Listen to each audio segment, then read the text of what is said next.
ధాన్యం సేకరణలో తెలంగాణ దేశంలోనే 3వ స్థానంలో నిలిచింది. మొదటి స్థానంలో పంజాబ్, రెండో స్థానంలో హర్యానా ఉన్నాయి. మన రాష్ట్రం ఖరీఫ్ సీజన్లో 53 లక్షల మెట్రిక్ టన్నులు సేకరించింది. ఖరీఫ్ ధాన్యం సేకరణ దాదాపు ముగింపు దశకు చేరుకుందన్నారు పౌర సరఫరాల శాఖ అధికారులు. 1-2 జిల్లాల్లో తప్ప అంతటా కొనుగోలు కేంద్రాలను ఎత్తివేస్తున్నామని చెప్పారు. తెలంగాణలో రికార్డు స్థాయిలో ధాన్యం సేకరణ జరిగింది. దేశవ్యాప్తంగా 6.50 కోట్ల టన్నుల ధాన్యం కొనుగోలు చేయాలని టార్గెట్ గా పెట్టుకుంది కేంద్రం. ఇప్పటి వరకు 5.10 కోట్ల టన్నుల ధాన్యం సేకరించింది. ఇందులో పంజాబ్ 2 కోట్ల టన్నుల ధాన్యంతో మొదటి స్థానంలో నిలిచింది. హర్యానా 64 లక్షల టన్నుల ధాన్యం సేకరించి రెండో స్థానంలో ఉంది.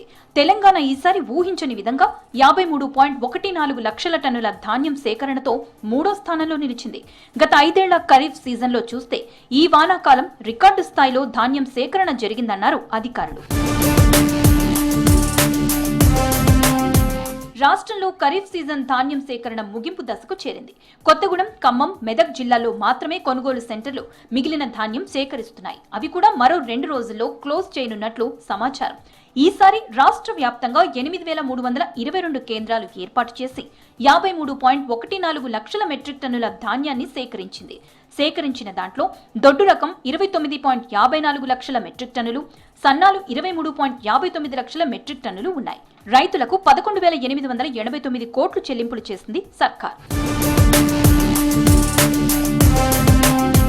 సేకరించిన ధాన్యంలో 47 లక్షల మెట్రిక్ టన్నులను ప్రభుత్వం సీఎంఆర్ కోసం మిల్లులకు తరలించింది. మిగతా ధాన్యాన్ని అందుబాటులో ఉన్న గోదాముల్లో భద్రపరిచింది.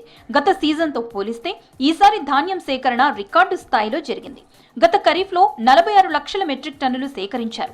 ఇప్పుడు 53.14 లక్షల మెట్రిక్ టన్నులు కొనుగోలు చేసింది.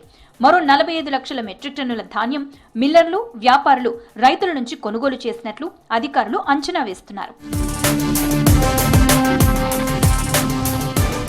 ధాన్యం కొనుగోలులో నిజామాబాద్ జిల్లా మొదటి స్థానంలో నిలిచింది.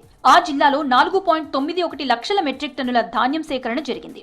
ఆ తర్వాత కామారెడ్డిలో 4.31 లక్షల మెట్రిక్ టన్నులు, జగిత్యాలలో 3.60 లక్షల మెట్రిక్ టన్నులు, పెద్దపల్లిలో 2.97 లక్షల మెట్రిక్ టన్నులు, మెదక్లో 2.91 లక్షల మెట్రిక్ టన్నులు, నల్గొండలో 2.73 లక్షల మెట్రిక్ టన్నులు, కరీంనగర్లో 2.36 లక్షల మెట్రిక్ టన్నుల ధాన్యాన్ని సేకరించారు. ఎక్కువగా ఆదిలాబాద్ జిల్లాలో 2,076 మెట్రిక్ టన్నుల ధాన్యం సేకరణ అయింది. మిగతా జిల్లాల్లో 1,00,000 మెట్రిక్ టన్నుల నుంచి 2 లక్షల మెట్రిక్ టన్నుల ధాన్యం వచ్చినట్లు అధికారులు చెబుతున్నారు. కాళేశ్వరం నీళ్లు లేకున్నా లక్షల ఎకరాల్లో రైతులు వరి సాగు చేసి లక్షల టన్నుల కొద్దీ ధాన్యం దిగుబడిని సాధించారన్నారు అధికారులు. ఈసారి దేశంలోనే ధాన్యం సేకరణలో తెలంగాణ 3వ స్థానంలో నిలవడంపై సంతోషం వ్యక్తం చేస్తున్నారు. సన్నాలకు బోనస్ ఇవ్వడంతో ఈసారి ఎక్కువగా వరి సాగు జరిగిందన్నారు. యాసంగిలోనూ ఎక్కువ మంది రైతులు సన్నాలు వేస్తున్నారని చెబుతున్నారు.